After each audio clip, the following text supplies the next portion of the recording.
I was admiring myself in the mirror when my bedroom door opened. George stood in the doorway. "Hi, Tom, I'm just back from my training run." He was somewhat out of breath, but looking at him in his running gear, his training was certainly paying off. "They look nice," he then said. "Some form of pink, isn't it?" "It's called blush pink," I replied. "I bought them during lunchtime." I looked down at my new bra and knickers.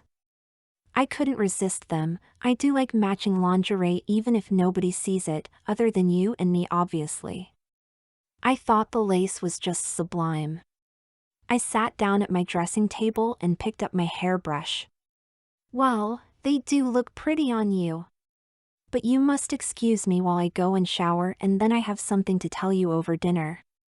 I finished getting dressed with a pink sleeveless mini shift and pulled in my waist with a wide white patent leather belt and slipped on matching strappy heels. I do miss not wearing a dress and heels during the day, and went to prepare our evening meal. "This is great," said George as he tucked into his steak. "Do you want some?" "You ask me that every time. You know I have to stick to my diet if I am not to develop muscles like yours." I leaned forward and gripped his left arm, as if to stress the point. He flexed his bicep, as if to make a point. I need to keep my arms slender and my body as slim as possible to maintain a feminine look. You have a passion for rugby football and your old car, and I have a passion for women's clothes and looking as feminine as possible, but you know that. You are right, as always, and, Tom, you look fit when dressed. Your legs are shapely and you wear that dress well. And you look fit too, George, both physically and as a man. Now what is it you want to tell me?" A client of mine, who also has an interest in historic cars, has given me 2 VIP tickets for the Goodwood Revival in September. "I want you to come with me. It will be a great opportunity for both of us to enjoy our passions." "I've heard of the Goodwood Revival. Isn't it to do with motor cars and people dressing up?" "Yes, it's a festival that celebrates motorsport and the early days of the post-war motor racing circuit on the Goodwood estate in Sussex. There are historic motor races over 3 days and other events to make a day out. They encourage you to dress in the fashions of the 40s, 50s, and 60s. It will be a great opportunity for you to dress up." "You mean as a woman?" "Of course, silly. You can dress in period fashions and not look out of place." "But I've never been out in public."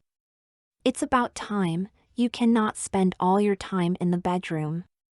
To me you are very convincing and you won't be alone."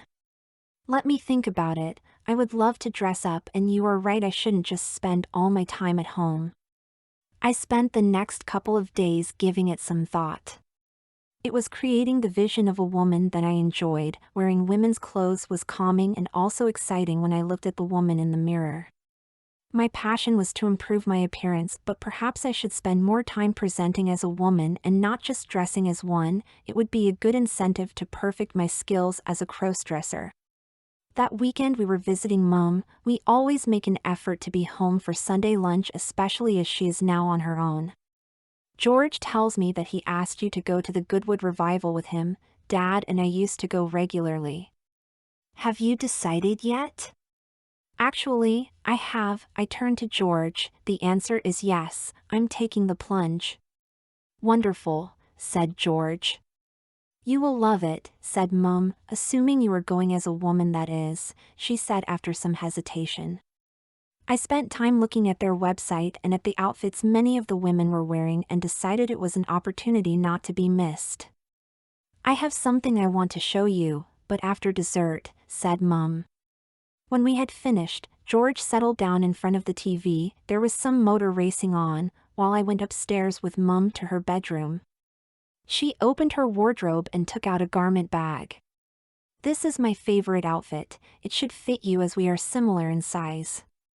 You are lacking my curves, obviously, and your waist is not as slender as mine, but try it on." "But I don't have any of my underclothes with me." "Don't be dim, you can wear mine. Before you left home you used to wear my clothes as well as your own. don't you remember? Yes, of course, this is going to be fun, just like the old times. Fun for both of us. Now take off your clothes, all of them. I am your mother, I did as she said while she opened up a drawer and took out a bra and a pair of knickers and placed them on the bed. I quickly slipped on the black lacy lingerie. I still had my modesty even if she had seen everything before. While she was rummaging around in another drawer, I wondered if Mum's penchant for sexy lingerie had rubbed off on me. She pulled a white garment which I recognized as an old-fashioned high-waisted girdle, vintage it would be called now. There were suspenders dangling from it. It looked formidable. I suddenly had the urge to wear it, which of course was her intention. She wrapped it around me and helped me close the hooks and eyes down the front. As we went, I had to do most of the work. I felt the molding of my body and the flattening of my tummy. The unforgiving material and the vertical bones were so much more effective than the shapewear that I usually wore. I don't have any breast forms, but perhaps these will do. She handed me a number of pairs of rolled-up tights. I'm not surprised. It is not as if you need them. I stuffed the tights into the bra cups to create a passable pair of breasts. Perhaps you should get breasts of your own, dear, so much better than false ones, and you will enjoy them. I thought at first she was joking, but she sounded sincere. I would love to have breasts, Mum. I would look so more natural and I could wear more revealing clothes, but I do have to go to work and my bosses are rather traditional. I then caught my breath. Mum, I feel uncomfortable. I'm not sure how long I could hold out, and surely I'm going to rip the girdle. Nonsense, it was your grand's. It is what she and women before her wore to look trim in their outfits. I found it painful at first, but soon adjusted to it. I wore it under this outfit. She gestured to the garment bag, and enjoyed the experience and the look. I still wear it on special occasions. Besides, not only is it appropriate, you are going to need it. I looked in the mirror, my favorite part, and saw what Mum meant. You are right, Mum. Despite the discomfort, I'm looking better than ever before. I told you, dear, now put these on. She handed me a pair of tan stockings, and make sure you get the seams straight. I had never used suspenders before, but I knew what to do. It took several attempts to get the heel and seams right. And now I had experienced a new sensation, the stretch of the suspenders and the stocking tops as I moved, almost as if they had a life of their own. Perhaps not as convenient as tights, but more sensual. Your grandmother would have worn a slip over the girdle, but I don't have one anymore. I suggest you add one to your shopping list. Get a full slip for the complete vintage experience. Yes, Mum. Mum had by now opened the garment bag and laid its contents on the bed. I bought this vintage-inspired skirt suit. It is timeless but has the silhouette of a 50s outfit. It is the accessories that will help define the period. You and George will make a perfect couple. What do you mean, a perfect couple? Well, George is going to wear Great Uncle Jack's RAF uniform. He was an officer, so Great Auntie Joan would have worn an outfit like this to accompany him to a special occasion. I picked up and pulled on the skirt. Mom, it doesn't fit. Let me have a look. She pulled at the waistband. About 2 inches, take it off. She then went over to the drawer where the girdle was kept and took out a waist cincher. You need more of an hourglass figure, let's try this. She wrapped it around my waist, already defined by the girdle, and started pulling tight on the laces. Breath in, dear. I did, and she pulled the cincher even tighter and I stopped breathing. Well, not really, but I was now just taking shallow breaths.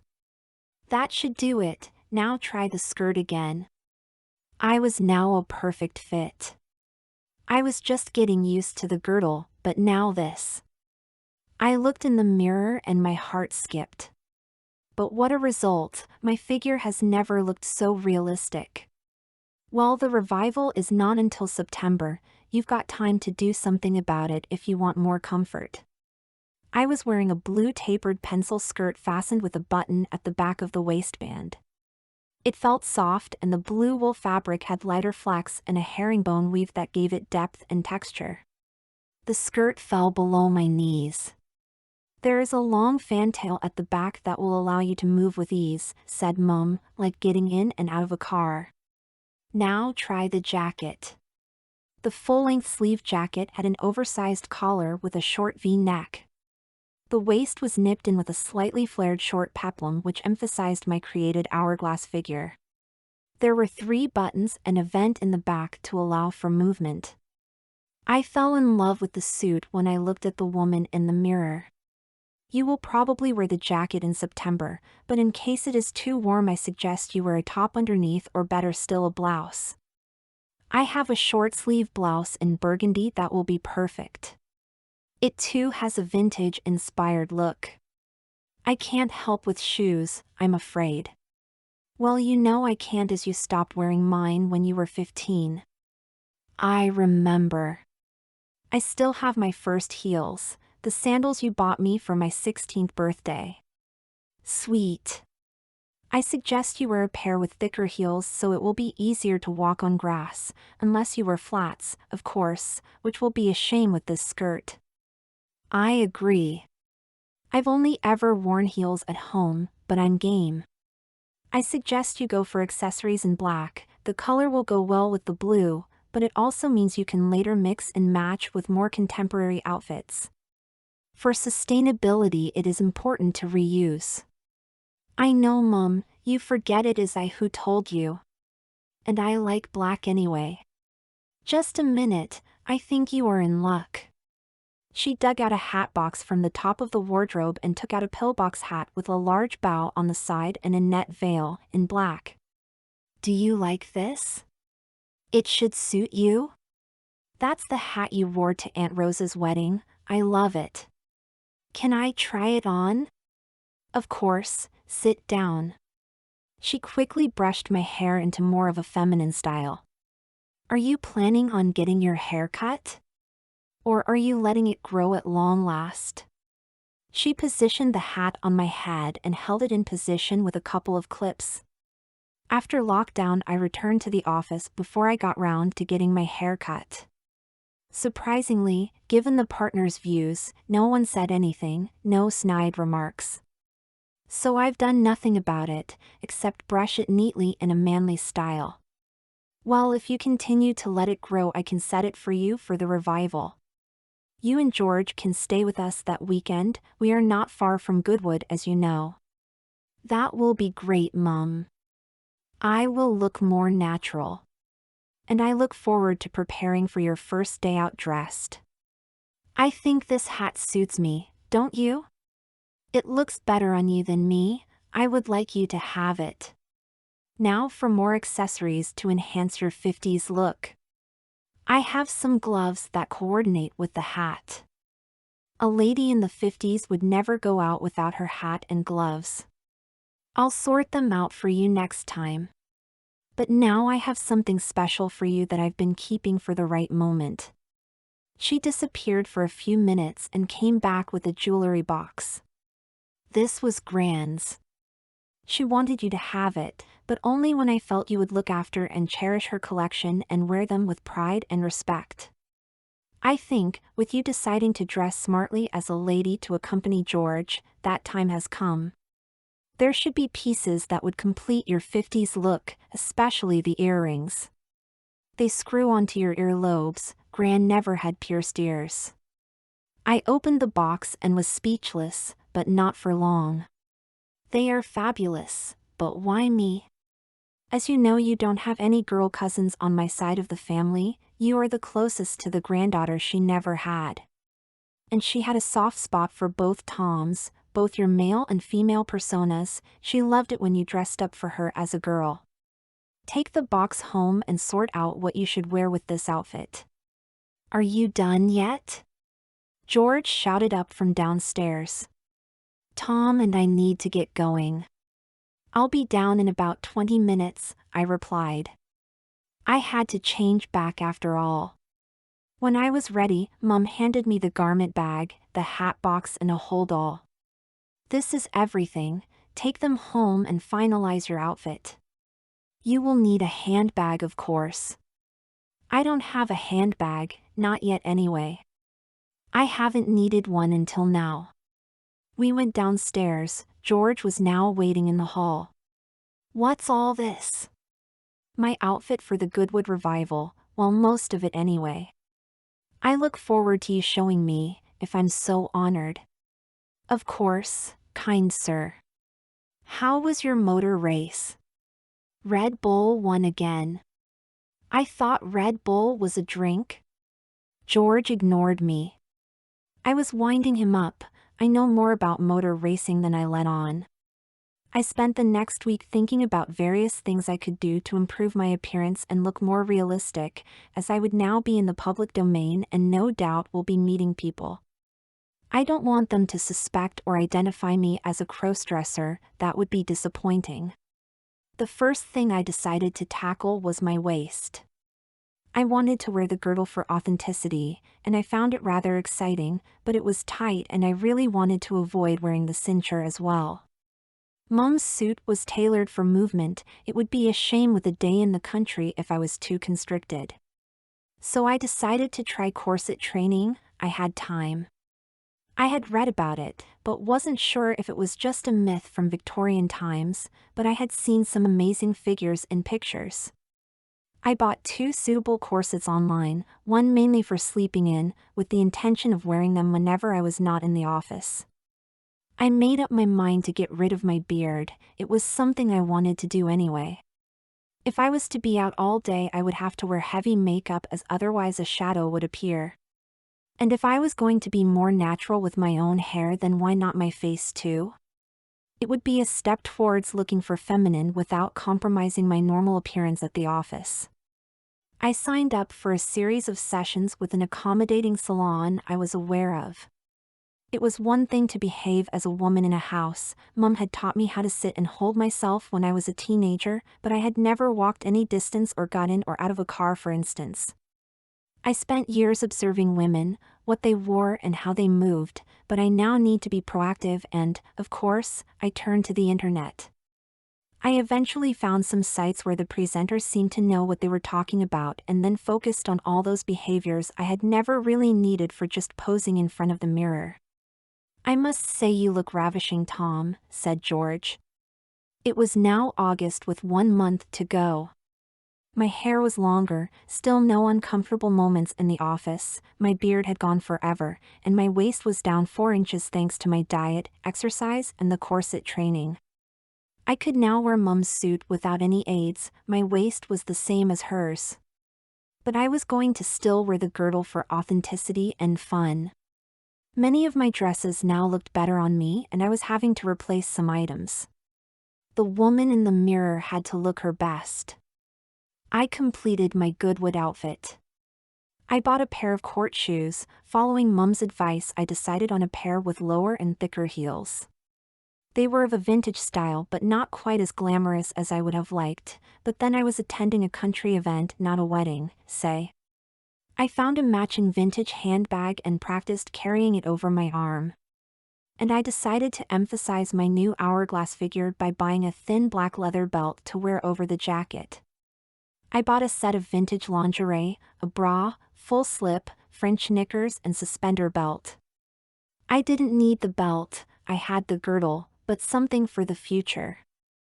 I bought a number of fashion tan nylon stockings. They weren't cheap, but they had an authentic period look with seams, heel and toe, and felt fabulous to wear. It was Friday, the first day of the Goodwood revival. George's tickets were for Sunday. We had both taken the day off work so we could travel down to stay with Mum as arranged. George owned a 1959 3-liter Rover saloon. It was a car popular with the well-off middle class and government ministers at the time. A perfect car for Great-Uncle Jack and Great-Aunt Joan as their younger selves, aka George and yours truly. And being an historic car, George was able to get a permit to park in a special car park close to the entrance, to my relief with my lack of heels on grass experience. "Hello, dears," said Mum as she opened the door on our arrival. Tom, I thought you would have been dressed for the journey. No, Mum, my public debut will be on Sunday with your help. George, I love the mustache. While I wanted the stereotypical RAF officer look, I might even keep it. I've had a number of compliments. Well, you look dashing, dear. You two are going to make a wonderful couple. Mom was more excited than usual that evening. She was clearly relishing helping me become a lady of the 1950s, and the first step was my hair. Your hair is of a good length now, said Mum. Although long for a man, it is long enough for a shorter hairstyle common in the 50s. I'm going to set it tomorrow. You are going to have to sleep with curlers, I'm afraid, another experience for women at that time. Will I be able to revert for work on Monday? Of course, dear, I'm not giving you a perm. We had to get up early on Sunday to get ready and make our way to Goodwood. I had removed all traces of body hair before coming and, of course, I no longer had to shave. After a shower, carefully keeping my hair dry, I presented myself to Mum in her bedroom. She had laid out everything I needed on the bed, but first she attended to my hair. As she removed the curlers, she said, "You are going to look like a Hollywood star, sophisticated and stylish." She had kept to my usual parting on the left and had sculptured perfect sideswept waves, creating a short but buoyant style showing much of my neck. I can't believe what you have done. I look incredible. Too bad I couldn't be blonde. I wouldn't look out of place on a red carpet. I was just overwhelmed with what was truly my first women's hairstyle. I decided then and there not to cut my hair until I had no choice. Maybe you should find a job where you can wear long blonde hair, she said jokingly but with a serious tone. She did my makeup. She had been looking at 50s makeup styles, as indeed I had, so I was willing to let her get on with it. She created a perfect look. She had applied foundation and powder. I was a little disappointed now that I had a good complexion, but that is what women wore in those days. My eyes were understated with just mascara subtly applied to my upper lashes, and eyeliner applied to give me a wing effect so popular at the time, and just a subtle shading of my eyelids. I'm going to thin your eyebrows. You can't do that, Mum. What happens when I go to work? Surely they are trim enough. Nonsense, Tom. You want to look your best, don't you? Besides, you already trim them and nobody notices. I'm just going to tidy them up a little for a classic look. She did, and my brows were more tapered and feminine. I liked it. Maybe I could use an eyebrow pencil to bring back my usual androgynous look. Finally, she applied red lipstick, matching my nails which I had done last night. "Tra-la," said Mum with delight. "You're a dead ringer for Grace Kelly." "Don't be a silly, Mum. I don't look anything like Grace Kelly, but you have done a wonderful job." Actually, I think I did look a bit like her. Mum had given me a classic look. I'm going to fall in love with this woman from 7 decades ago. I actually didn't really need Mum's help to get dressed, but she was insistent. I couldn't really refuse, and I did enjoy bonding with her. It was just like back in the day when I was a teenager getting ready for a family party. "You have done well," she said as she helped me with the girdle. "We are now the same size. You can wear my clothes again." "And you can wear mine," I replied as Mum was helping straighten the seams of my nylon stockings. Who would have thought a mother and son could share their wardrobes? I was dressed in my blouse and Mum's skirt. "Have you decided on wearing any jewelry?" "I've chosen these items from Grand's jewelry box." "What do you think?" "I've gone for a matching pearl necklace, bracelet and earrings, her gold watch and a brooch." "You have taste, Tom." "But I'm not sure about rings."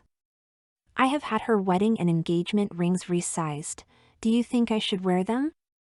I like the idea of being taken as a married woman. Of course, she would have told me if she didn't want you to have them. I think she would like it very much if they continued to adorn the hand of someone as beautiful and loving as you. Aw, Mum, that's too much. I'm not beautiful, although I like to think I'm attractive, even if I say so myself. You do make a very attractive woman. At least your grandmother's rings may help to keep admirers away," she said as she adjusted my jewelry. "Now for the hat and jacket." She perched the hat on my head at a small angle, fixing it with a hat pin, and pulled the net veil over part of my face. The hat went well with my new hairstyle. I stood up and slipped on and buttoned up the jacket. I put on my gloves, which of course covered my rings. I slipped my handbag over my arm and stepped back to admire the woman in the mirror. My heart flipped. Although I tried everything on before and had watched my transformation this morning, I just couldn't believe that I had become this elegantly dressed woman from the past. "There is one more thing," said Mom as she took something out of a bag. "When your Aunt Claire heard about you going to the Goodwood revival, she asked me to give you this." She handed me a brown fur stole. "I can't wear that," I said, wishing I could. "It's not vintage, it is faux fox fur." "I wouldn't wear it too if it was real fur, though some say it is acceptable if it is vintage." "Your great-aunt would probably have worn a complete fox pelt with head, tail and paws." "I have seen pictures. It's amazing how fashions have changed." "No way would I have worn one, but I can go for this," I said as Mom placed the stole over my shoulder. It felt great, and when I looked in the mirror I was very much a middle-class lady of the time, sans a grotesque pelt. "Now let's go down and see what George thinks." He was waiting in the hall looking splendid in the uniform. "Wow, you look gorgeous, Tom." "Mom, you've done a wonderful job on him." "Thank you, dear," said Mum before I had a chance to reply. "You two go outside to the car, while I fetch my phone. I want a picture." After she had taken a number of pictures of us standing by the rover, she said, "I want to show you something." She went inside and a few minutes later came out with a photo album. She opened it and pointed to a photo. "This is your great-aunt Joan at the same age as you are now." "It's me," I gasped. I looked so much like her. She was wearing an outfit just like mine, except I could see her stole was clearly a complete fox pelt. "Well, there is a family resemblance, but you carry yourself well as Lady Tom." The Goodwood Motor Racing Circuit is real and is situated in the south of England. The Goodwood Revival is an annual 3-day event.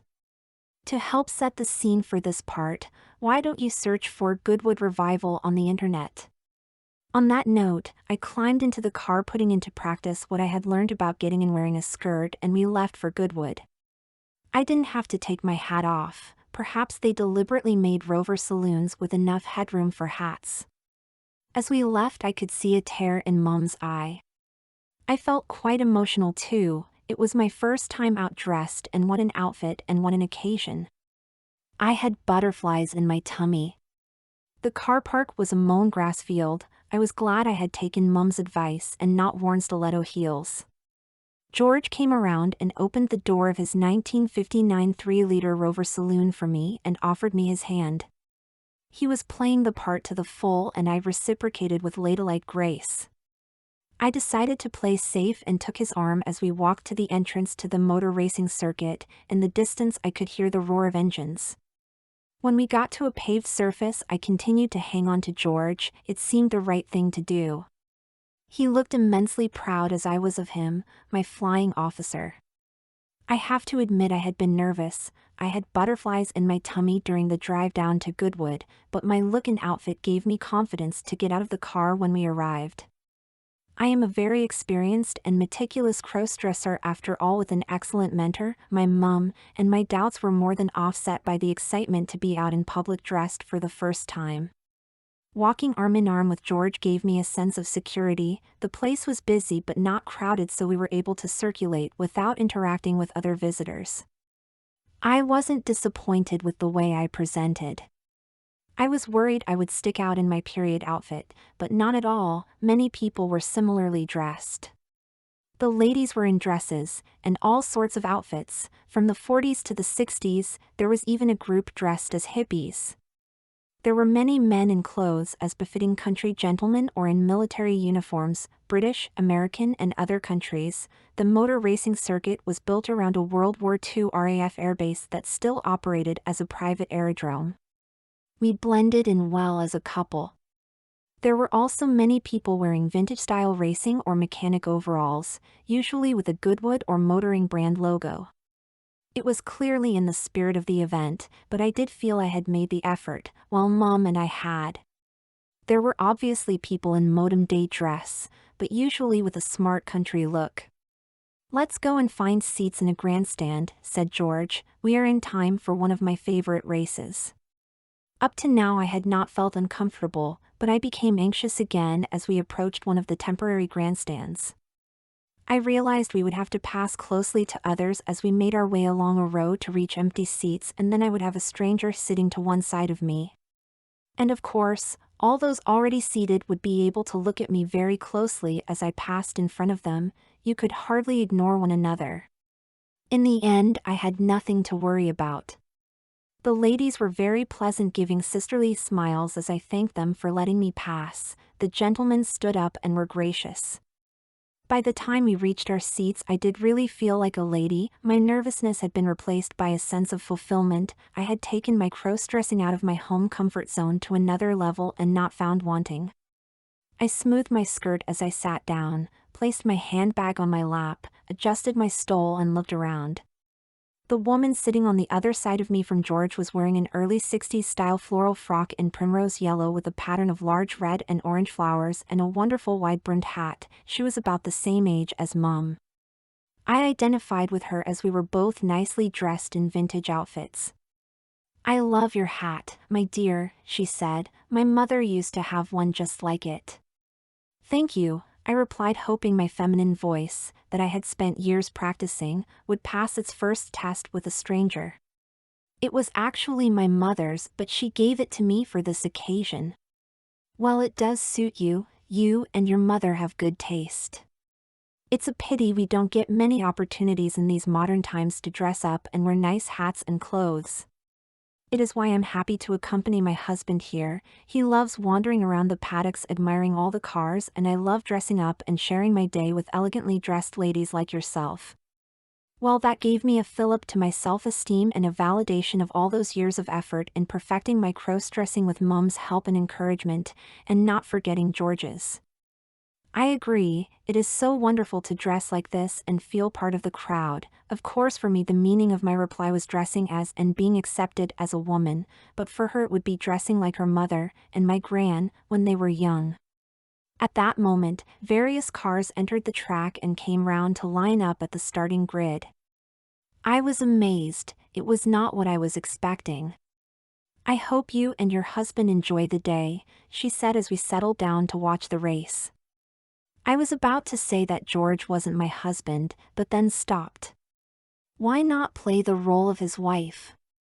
It is what people would be expecting, and if he could be my husband, he would be one I would be proud of.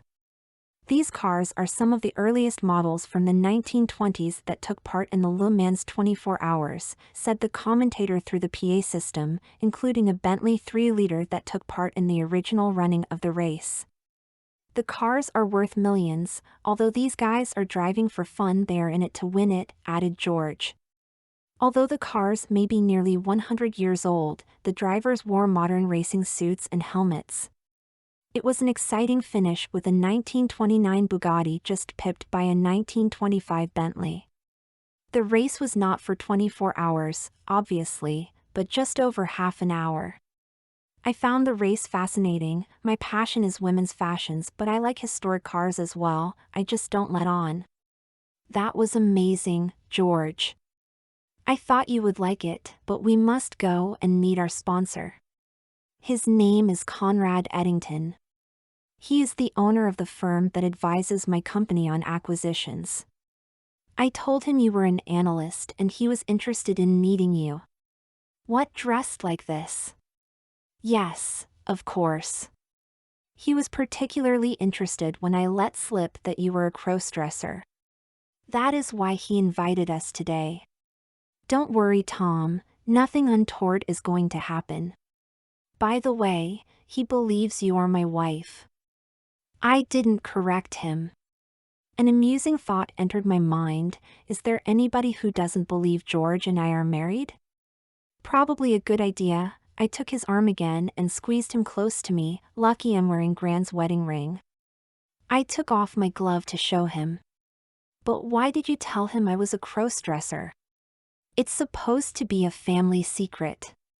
You will understand later, and anyway, I wasn't being explicit, I just gave him the impression you were a closeted crossdresser. We are meeting him in the paddocks, let's go.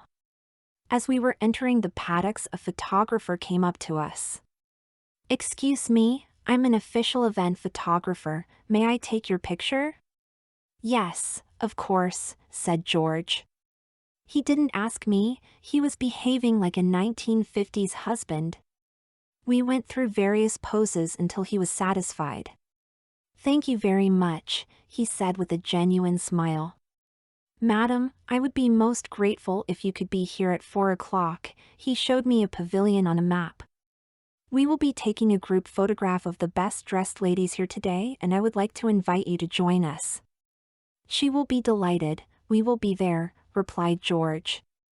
I was about to say no, but I was excited that he said yes on my behalf. The paddocks were bigger than I expected, with so many races with different types of cars it wasn't surprising. The surprising thing was people were allowed to mingle close up with the cars, drivers, and mechanics. Eventually George spotted Mr. Eddington next to a Jaguar. He was dressed in country tweeds and flat cap and was tall and clearly handsome. Hello, Conrad, said George as he shook hands with Mr. Eddington, this is Tom. I edged closer to George as he introduced me. Hello, Tom, said Mr. Eddington, nice to meet you. Likewise, Mr. Eddington, I replied in a soft voice. It was only the second time I have spoken to a stranger while dressed as a woman, even though in this case he believes I am a crossdresser. Conrad, please, as he stepped forward to brush my cheek with his lips. Yes, of course, I replied nervously as I wasn't expecting to greet me in such a way. All these new experiences for me as a woman in public. Is this your car? Asked George. Yes, it is a 1953 C-type. It has a specially tuned engine developing over 200 brake horsepower. It's a beautiful example of a 50s sports car. We are racing it this evening. We can talk about the car later as I have a table booked for lunch, but first some photos. Conrad called out. Lisa! A good-looking woman in her 20s wearing a 60s red dress with clearly a petticoat underneath, a red beret and red court shoes emerged from nowhere. Yes, Conrad. Can you take some photos of my guests with the car? Yes, of course. A mechanic, with Conrad's and George's help, pushed the car out into the open. It took some restraint on my part not to help. I'm a man after all, and that's what men do. George and I stood beside the car with me holding him by the arm. I was nervous, but thinking I should get used to having my picture taken. This is the second time today with more to come. Conrad then joined us and offered his arm. I now was standing between two handsome gentlemen smiling at the camera. George then pulled away and left me with Conrad.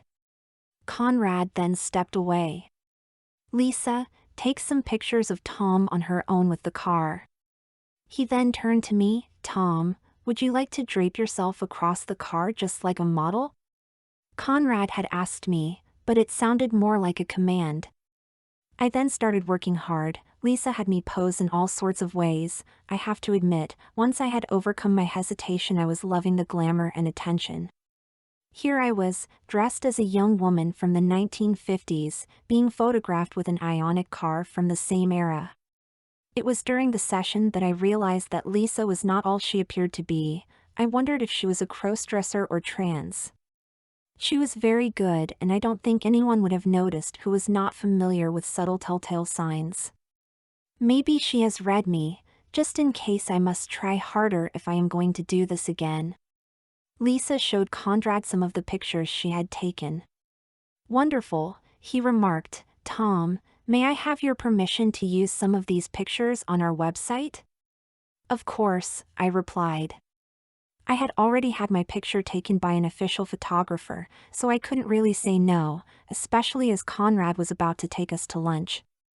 We left the paddocks and made our way to a marquee within a VIP enclosure. Conrad showed his pass and announced we were his guests. Inside the tent were tables all set out like a restaurant, well, it was a restaurant this weekend. A server helped me with my seat. There was a fourth chair, so I placed my stole and handbag on it.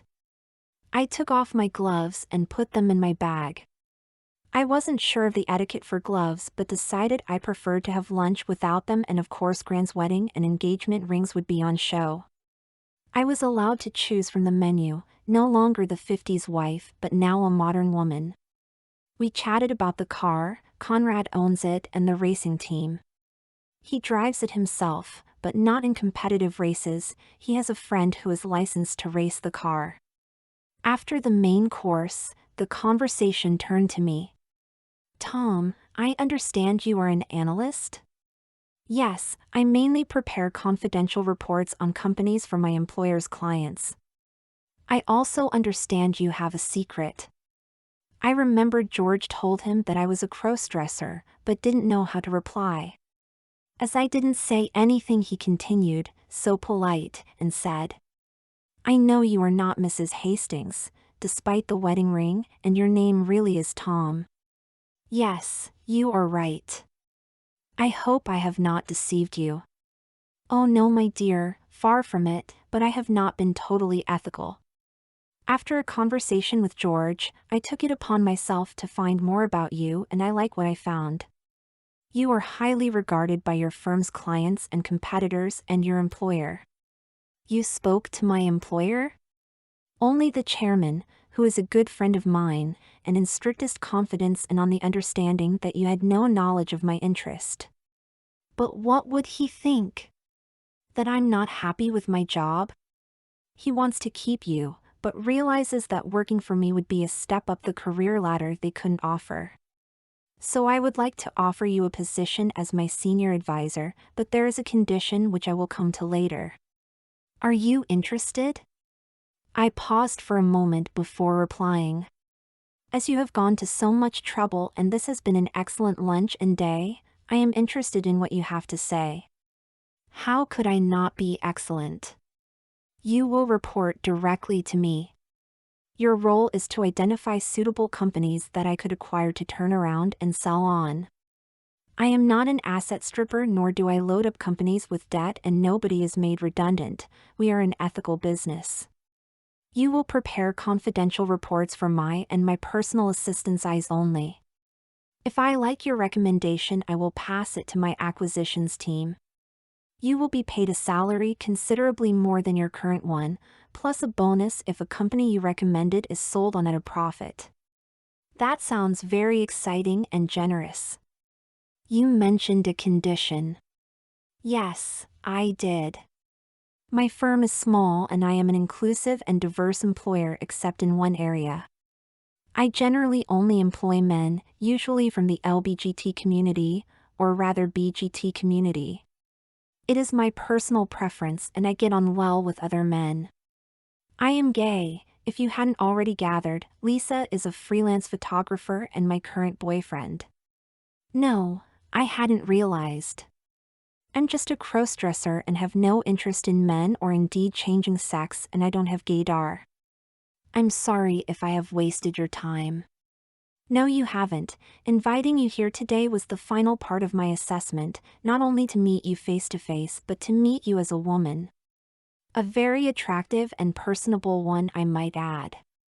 Thank you, I think, which caused Conrad to laugh. I looked at George and he gave me an encouraging look. In order to maintain a diverse appearance, I employ males who are also trans and are crossdressers. When you come to my office, you will perceive a gender balance. The condition is that you will present as a woman at all times when in the office or representing the firm. I think this is something you will want to do, be a full-time crossdresser. I looked at George with a mixture of love and hate, love that he had my best interests at heart and hate, well not really, for upsetting my life's routine and putting me in this position. I then made a decision. I am willing to consider your offer, but I want to wait until Monday before I let you know. Of course, you wouldn't be a good analyst if you decided now, he laughed. There is one more thing you need to know. You will be on probation for 3 months, mainly for you to ensure you are comfortable with your new position. During this time you will be known as Mrs. Hastings, or Miss or MS if you prefer. You can carry on being Tom, but I will need a conventional female first name for the record. When the 3 months are up and you decide to stay, you will officially change your declared gender and adopt a female name. All your records and documents are to be as a woman, to stand up to any scrutiny. This is non-negotiable. You must officially be a woman. Does that mean I have to become a woman? Have gender reassignment surgery?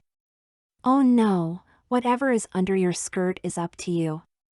You can remain a man as long as you are officially a woman and present as one. If you leave my employment, you can always revert. That's a lot to think about. I then wondered what the time was. I must get a watch, and looked across at George's. I'm sorry, but you need to excuse me. I've been invited for a group photograph of well-dressed women at 4 and it's nearly that now. I would like to stay and watch your race. I hope your team does well. If I don't see you later, thank you for the invitation, the wonderful lunch and for your kind offer. It's been a pleasure, said Conrad as he and George stood up. Conrad came round and helped me out of my seat. Here is my card with my private mobile number. I opened up my bag and slipped the card in. I placed my stole around my shoulders and took George's arm. I felt unsteady. It had been a lot to take in. Goodbye, Conrad. I'll be in touch on Monday.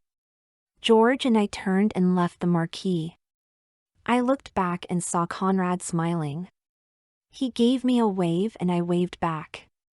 The group photo went well. I forgot all about not being a woman and just enjoyed being one of a group of ladies with their diverse range of period outfits. I was proud of my outfit. It was just perfect and I received a number of compliments including for my hair. When we had finished, I turned to George and said, "Do you mind if we leave early? I want to go home and talk to Mom." We sat in silence for most of the journey. I was deep in thought. As George drove the Rover onto the drive, Mom came running out. "You're early. Is everything all right?" "Nothing could be better," I replied. "Can you make some tea, Mom? I've something I want to talk to you and George about." "Of course, go into the sitting room and I'll join you in about 10 minutes. I took off my stole, hat, jacket, gloves and shoes and settled down on the sofa, so much but I enjoyed the ritual. George sat down beside me. For some reason he remained in full uniform. He just took off his cap. Mom came into the room with a tray with a pot of tea and a plate of her homemade scones. Of course she would. It was her specialty and she had taught me to make them when I first started to dress as a girl at home, a mother-daughter bonding, she said. I've never thought of myself as her daughter, I'm her son, but I did enjoy those special moments. Scones were now my speciality too.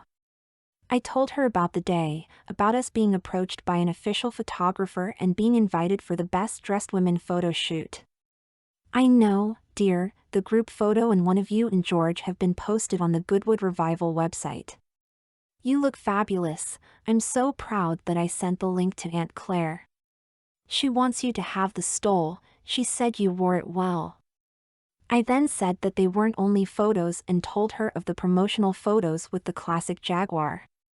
"Perhaps you can change your career and become a model, Tom," she said. That gave me a way in.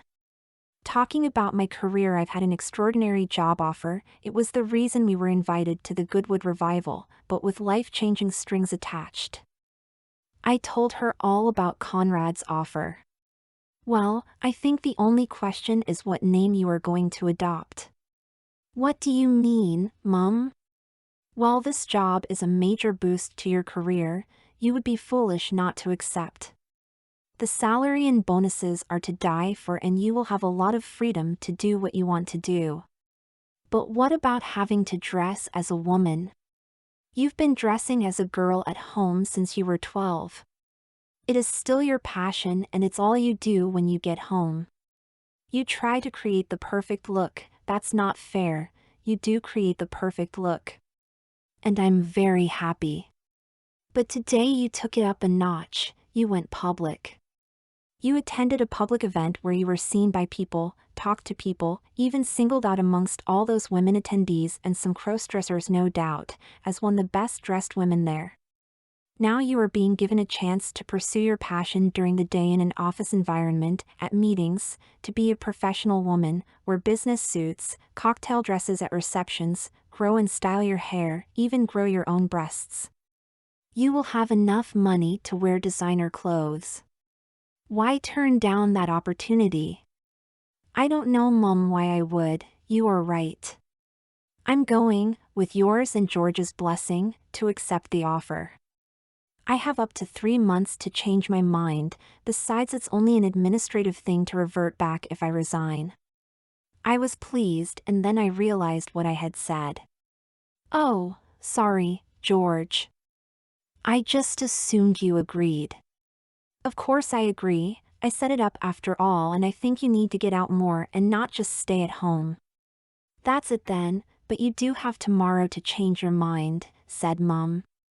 Now as for your name, Dad, God rest his soul, decided to name you Thomas, as you know, but we have always called you Tom. And that's not going to change. I still want to be called Tom, whatever. I agree, the female form of Thomas is Thomasina, a pretty name but rather archaic, but did you know that Tamsin is a contraction for Thomasina, and as Tom is short for Thomas, it can be short for Tamsin as well. So officially you can be Tamsin Hastings. I rather like you being Mrs. Tamsin Hastings. It means you are spoken for, but you carry on being called Tom, or Tamsin if you prefer.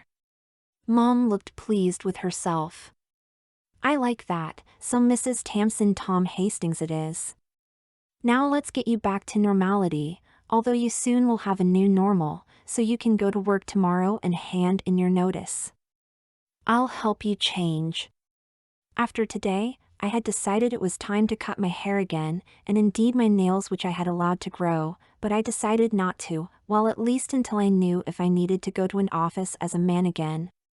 However, I did wash out the hairstyle Mum and set for me. Turning up at the office with those wonderful curves would have been too much, even to just hand in my notice. It wasn't until the afternoon on Monday before I could ring Conrad. Conrad Eddington, he answered. Hello Conrad, this is Tom, Mrs. Hastings. Hi Tom, how are you?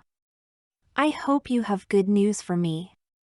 I've spoken to my employer this morning and handed in my notice. I hope your job offer is still open. Of course it is. When can you start?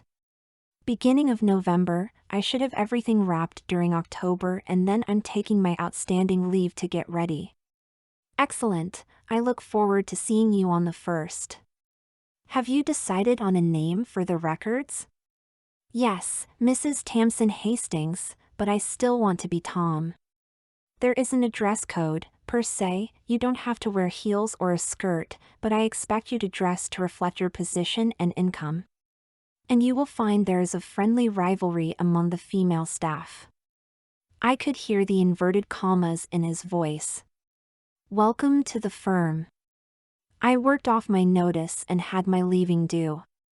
I gave the impression that I was taking a sabbatical. Only the owner of the firm who Conrad had originally approached knew where I was going.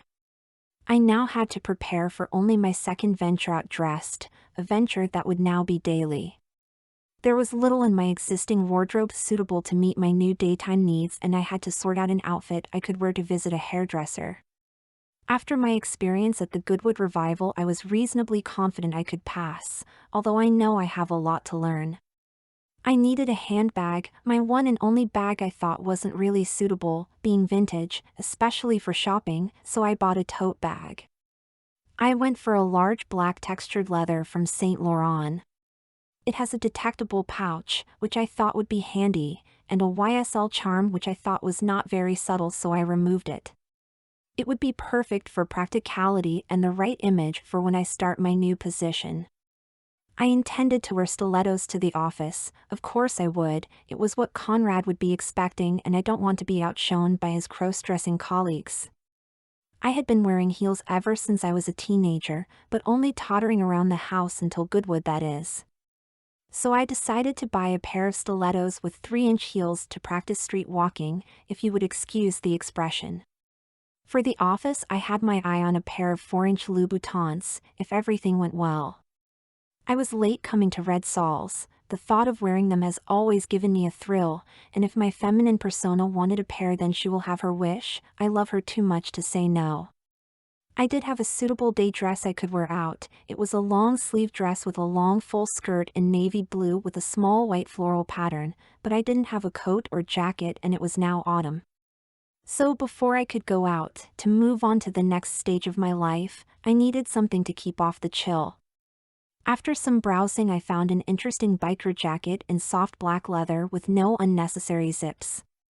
When I got it home, I found it fitted me perfectly.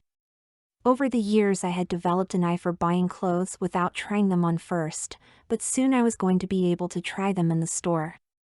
Monday morning, and I was now on leave and the first morning of my new life, albeit on a trial basis.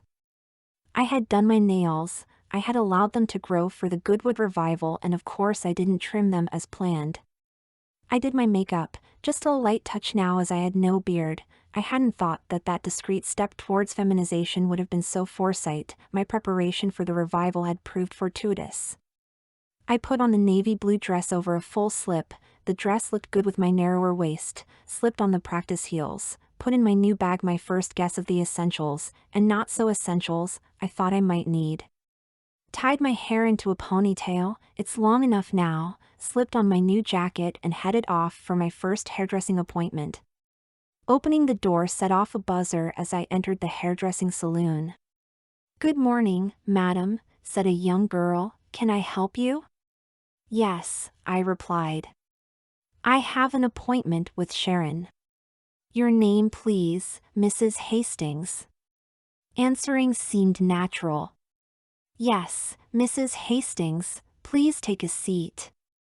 Sharon is just seeing off her last appointment."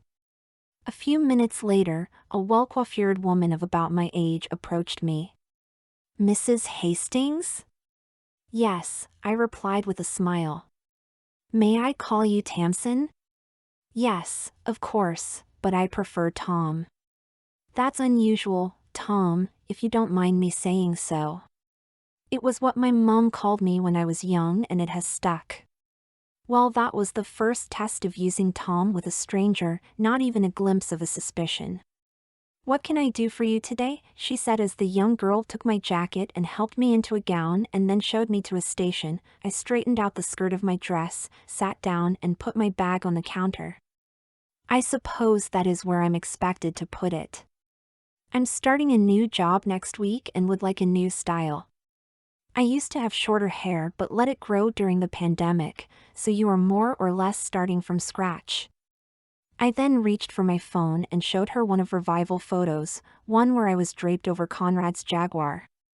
"I know I'm wearing a hat, but I would like a contemporary take on the style." I had been thinking about what style to wear, but I'm very much taken with what Mum had done. "I can do that. I can set it so that the waves are less curly and would sit on your shoulders with a similar parting but with more body to the crown. You look fabulous, by the way. Is that your husband's car?" "No, it belongs to my new boss." "Lucky him, lucky you. Can I suggest something?" "Yes, of course. You would have looked even more fabulous as a blonde, say, just like Marilyn Monroe." It took me all of 3 nanoseconds to decide. I'm a professional woman and I need to look as if I know what I'm talking about, so as long as I don't look like a ditzy blonde, go for it. Men can be so chauvinistic when it comes to beautiful women. But don't worry, you will be the epitome of brains and beauty. Of course, my boss and the men in the office will accept me for who I am, but it was the clients that I was thinking of. It seemed like hours before the big reveal and I was taken aback. Sharon had done a wonderful job. I shook my head in delight and the waves sitting just above my shoulder bounced deliciously. It had a style that would look good in the office and my new public life and equally at home with a new favored 50s style. I couldn't wait to show George tonight. As I left the salon, I was too excited to have lunch, as I had originally planned, but headed off to a shop I had discovered that sold vintage and retro-style clothes. I rummaged through the racks and found what I was looking for. "Can I try this on?" I asked the bored assistant. "Yes, of course," she replied, pointing to a curtained cubicle. This is my first time trying on a dress before buying. I was so glad I decided to wear a slip. The dress wasn't lined, so it looked better, but being exposed in just my bra and knickers would have been too much. The slip hid the risk of detecting that my breasts weren't real and I had an unfortunate bulge, however much under control. I stepped into the dress, pulled it up and put my arms through the capped sleeves. I felt the bodice tighten against my body as I pulled up the zip. It was over the moon, it was a perfect fit. The second time today, I was glad I now had a narrower waist. I adjusted the full skirt so it fell evenly down to below my knees and stepped out to look into the full-length mirror.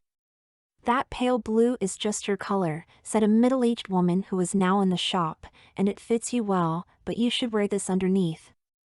She handed me a petticoat with tiered layers with plenty of gathers. "Let me help you." She went down and lifted the skirt. I stepped into the offered petticoat and she pulled it up over my slip until the waistband settled on my waist. She adjusted my skirt. "Viola!"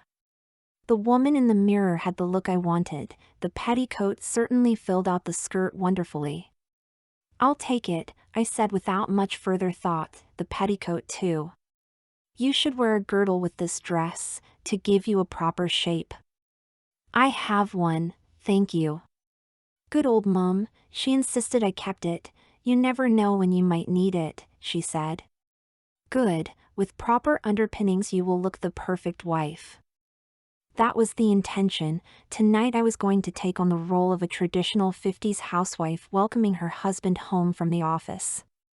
As I was on leave, I had decided to cook tonight's meal and I had time to indulge in this new aspect of my passion, fired off by my experience with the revival. I paid for my purchases by waving my phone anonymously over the payment pad. I supposed I should sort out accounts in my new name, and headed off home. It was when I was in the back of the taxi that I realized that I had been speaking normally. I have naturally soft dulcet tones and perhaps I've been getting away with it, given my look, but somebody is going to notice the mismatch or be confused about my gender, especially if I keep to Tom.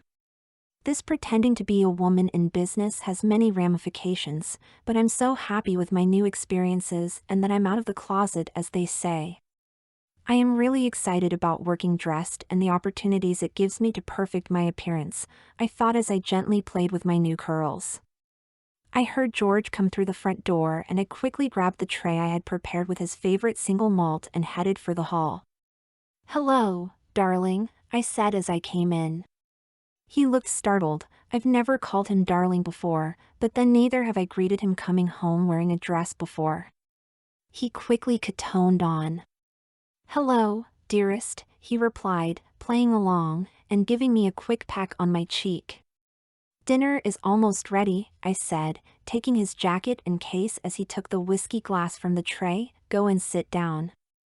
I had already laid the table in the dining room, uncorked the wine and had arranged some flowers as a centerpiece. The food was cooked, so I brought the dishes to the dining room. I poked my head through the sitting room door and called out, "Dinner's on the table." George rose and headed for the kitchen. "In the dining room, silly." He grinned and changed direction. I let him serve himself before I took small portions for myself. Not only was I wearing the girdle, but I now needed to maintain my lovely waist. Well, this is a nice surprise, Tom. Only for this week. It will be back to normal when I start the new job next week. But seeing that you took me to the revival and I discovered the feminine delights of dressing 50s style, I thought I would be a stereotypical housewife for a few days. I love the dress. I haven't seen it before. It suits you. Anything else?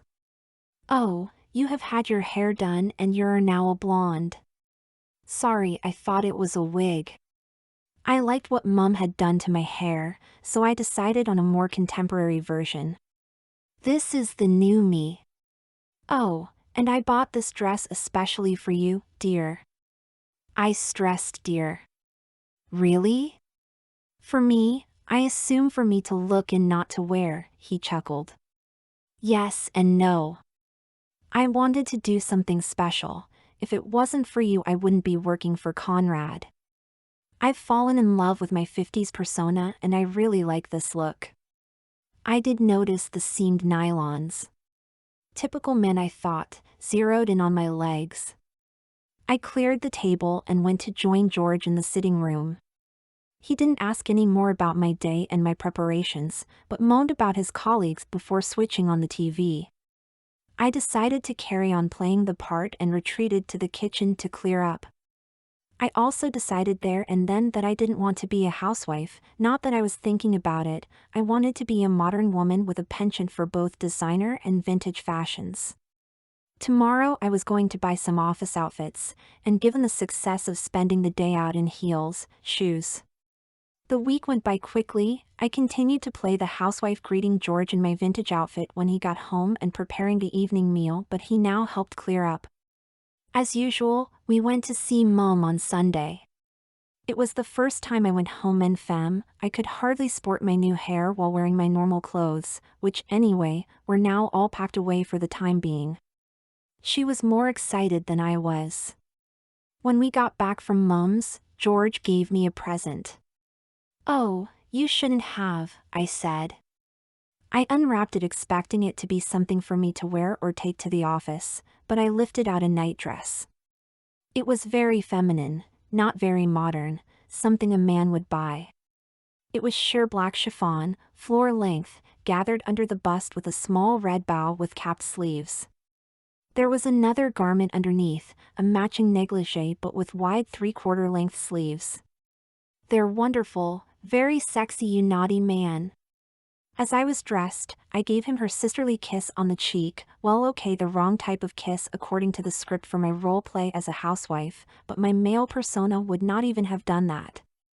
Well, I thought if you were going to spend all day at work dressed as a woman, come home in the evening and presumably carry on with your passion, you might as well go full-time and sleep in a nightdress too. I was so taken with his thoughtfulness I gave him a hug, sisterly or brotherly you decide. I went to bed that night wearing his nightdress, to mark the dawn of a new stage in my life. My leave ended, as did the fun I was getting playing the role of a housewife, and it was the morning of my first day at Conrad Eddington Associates.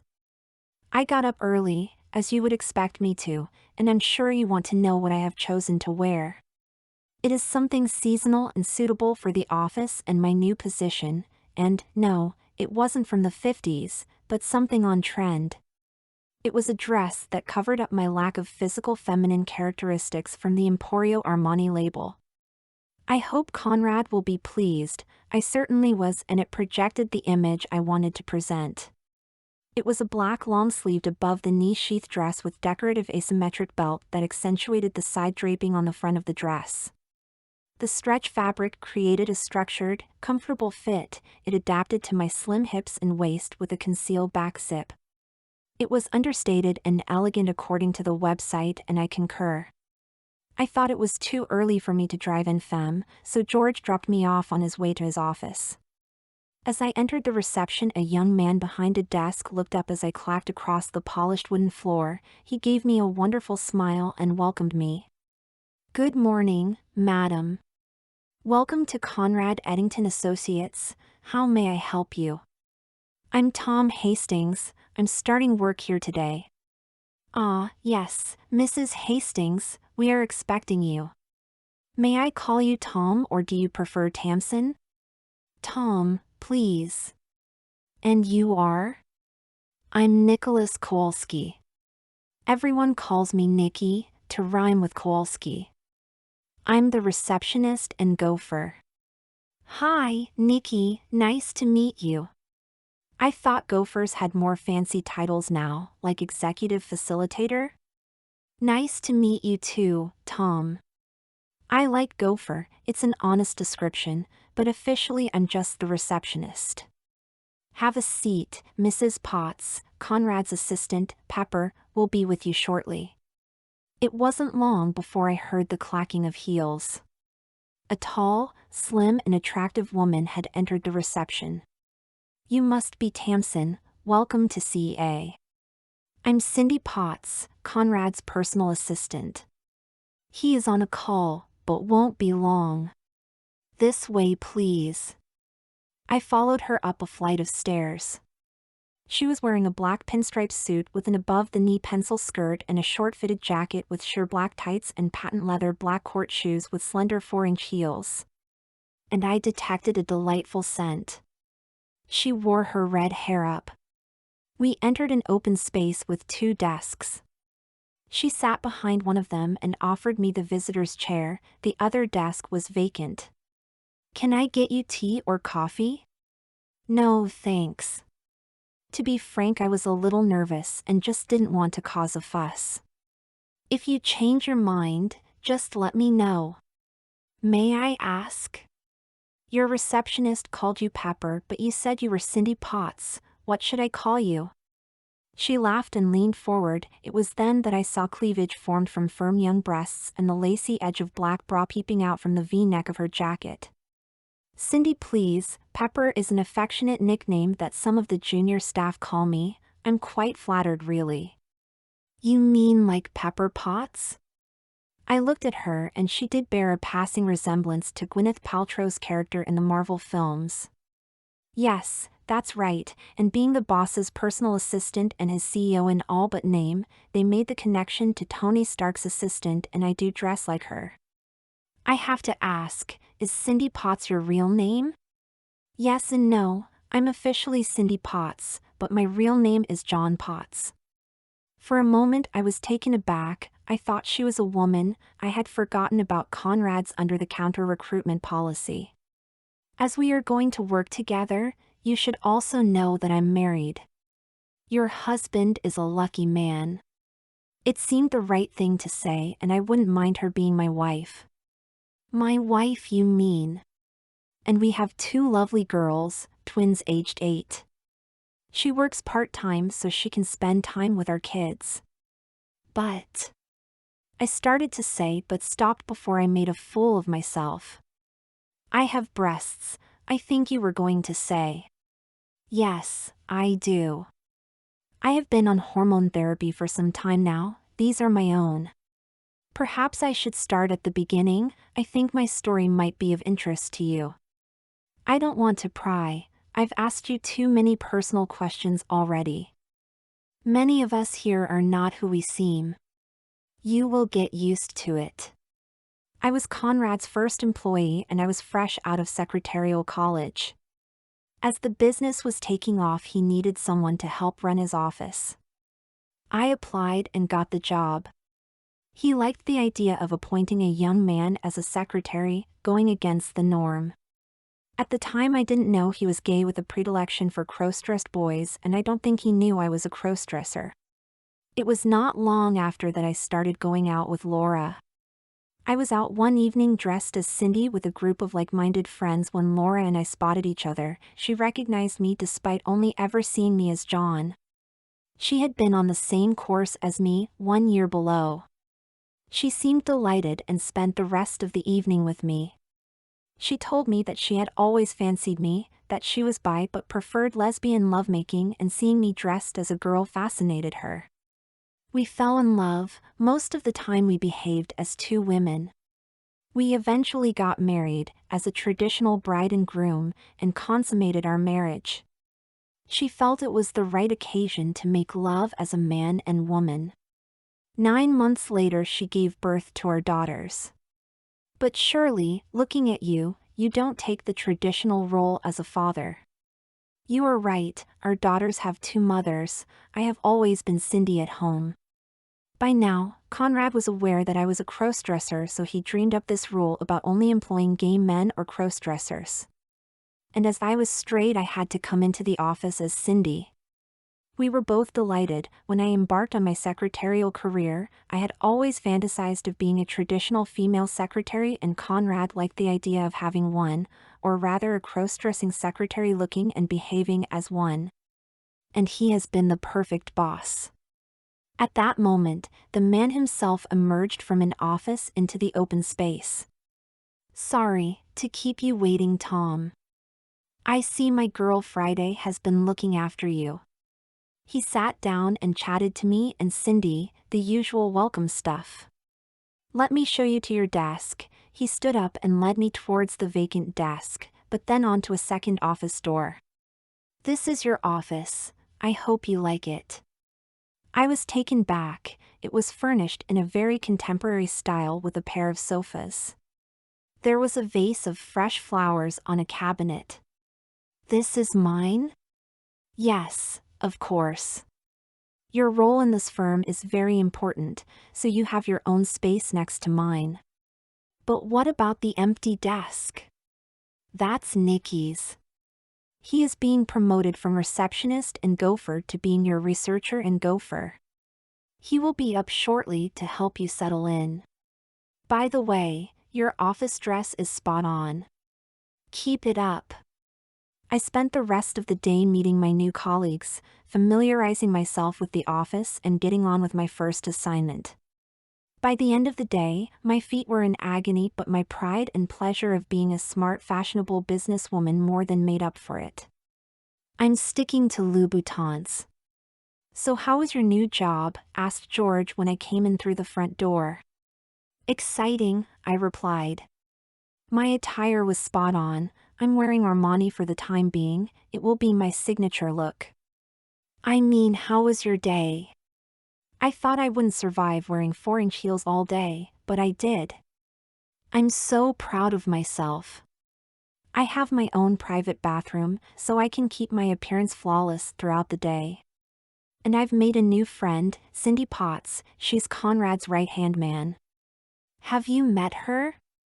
Yes, she usually sits in on meetings. She knows the business inside out. She is very smart, brains and beauty.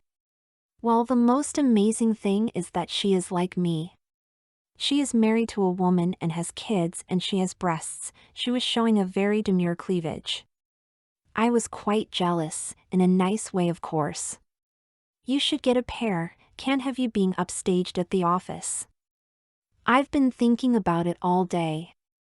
I always loved to have a more feminine appearance, and now I'm dressing full-time. Having my own breasts wouldn't be a problem and would be a major step to achieving the perfect image, and better still if I took hormones.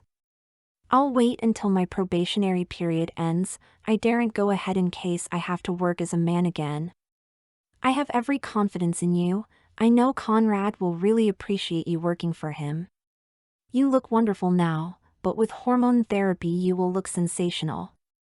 I blushed, but I knew George was right. I love wearing women's clothes. I'm a crossdresser after all. I love looking like a woman. The more realistic the better, and until now the woman in the mirror has been my life, my passion. But behaving and being treated as a woman at the Goodwood Revival and now today at the office, I now want to live as a woman. And if I no longer need to live as a man, then I will feminize my body. It will be a price worth paying. Don't be too hasty, said a worried George. You should sleep on it. I have 3 months to do so.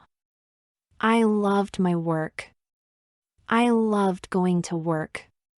I bought more Armani clothes, suits, dresses, skirts and trousers, creating a coordinated collection in keeping with my evolving professional woman persona. It did become my signature look. Of course, my cross-dressing was now full-time, no longer just in the closet when not at work. My crossdressing hoard was mainly for posing in the front of the mirror and did not meet the needs of my new everyday life. So I went shopping, of course I did, and bought clothes for the weekend and for relaxing at home. And I became hooked on bags. Up to now I had only a couple. I hadn't realized as a working girl I wanted to carry so many things and how useful handbags really were. I bought quite a few for all sorts of occasions and styles, both big and small. Cindy suggested I got my ears pierced, so I did. It was 3 months to the day I started with CA when Conrad called me into his office. "Well, Tom, your probationary period comes to an end today and we have decisions to make." "Yes, Conrad," I said quietly as I smoothed my skirt and sat down. I was sure Conrad was pleased with my work, but nevertheless I was nervous. "I have made my decision. I would very much like for you to stay on, if you can confirm that you accept the conditions that I laid down." "Thank you, and I do." "So you agree that from now on you will officially declare your gender to be female and will change your name to Tamsin, or another accepted girl's name, and continue to present as a woman when at the office or representing CRA. You, of course, are not required to change your sex or have any medical intervention. You may remain a man physically and outside working hours." Not only do I love working here, I love dressing and behaving as a woman. As you know, I have been living as a woman full-time for these 3 months and I will continue to do so and, hopefully, with no need to seek, let us say, conventional employment in the foreseeable future, I will continue to strive to become a better woman. You can be assured your employment with me is secure and indeed I have plans for you. Conrad stood up and offered his hand. "Welcome to Conrad Eddington Associates, Tasman." I gently took his hand. I have got used to shaking hands as a woman. "Thank you, Mr. Eddington." "You are welcome, Tom." I was pleased I was still going to be called Tom by those who know me. "However, I do have a favor to ask of you." I started to get worried. I hope he is not going to push me down a path I don't want to take. "Nikki has commented that some of our clients who have never met you assume you are a man, quite correctly of course, due to your voice when on the phone, and that many people know you as Tom. I know you have improved your pitch to some degree, but I would like you to consider having a procedure to raise your voice's register and to undergo training to talk and gesture like a woman. There will be times when there must be no doubt you are none other than Mrs. Tasman Hastings and are a natural-born woman. I would like that. I do know it is probably my weakest point. I often forget and people do make curious glances when I do." I was now on the permanent staff of CA, the most senior staff member, Conrad being the owner, of course, although Cindy was de facto the most senior. We complemented each other and made a good team. As the preparations were already in hand, it wasn't long before I was also a permanent woman on the record.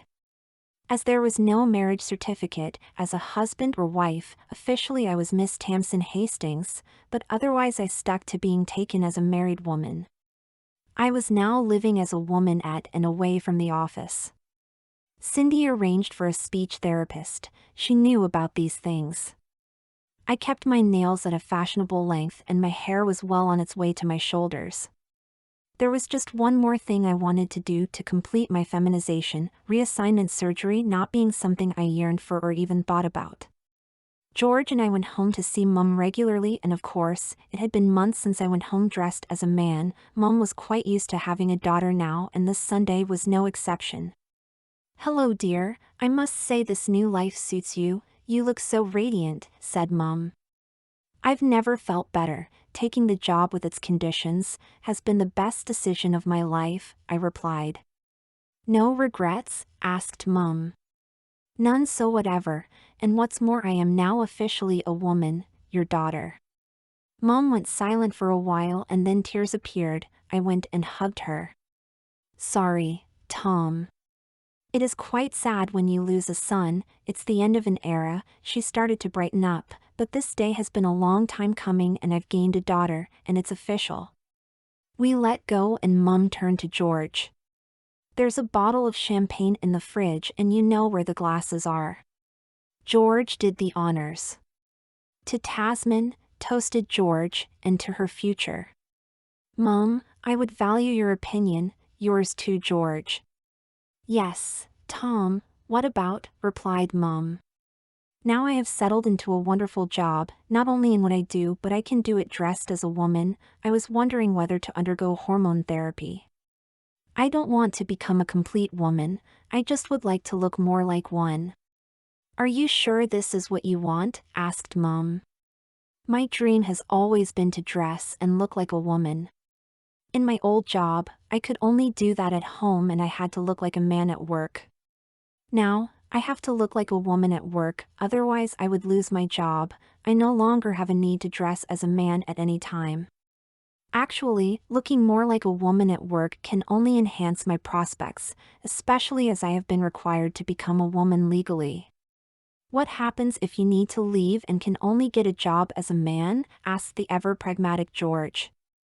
I'll cross that bridge when I come to it, but if I was a woman for all intents and purposes I wouldn't see that as a problem. It would mean that you would never have children, said Mum, obviously wondering if she would ever become a grandmother, although George will no doubt settle down and raise a family one day. I accept that. I've never dreamed of having a family, but I could always have some sperm frozen just in case, I replied, and there is always George to keep the family line going.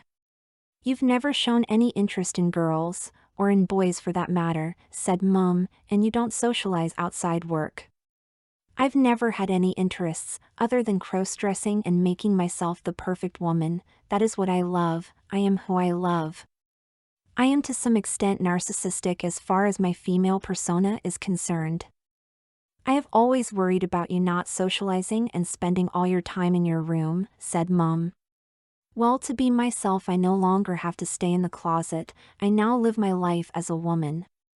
Hormones will feminize my appearance so that I can take it to the next level. Will you want to have the operation next? No, I just want to have better looking skin and my own breasts and a more curvy shape so I can wear more revealing clothes, as well as reduce the risk of being discovered. Conrad is keen that I'm only ever taken as a woman. Cindy, his personal assistant who more or less runs the firm, is a man and has had hormone treatment, and she comes over as a very attractive woman and is incidentally married with 2 kids. It is seeing her at the office that has encouraged me. George poured out the rest of the champagne and we sipped in thoughtful silence. I had already decided what I was going to do. I had had long chats with Cindy, but I wanted Mum's and my brother's approval. Tom, you have my blessing, said Mum after a while. However, there is something. I want you to socialize more, you need to get out more, not just work. Look how much you enjoyed yourself at the Goodwood revival.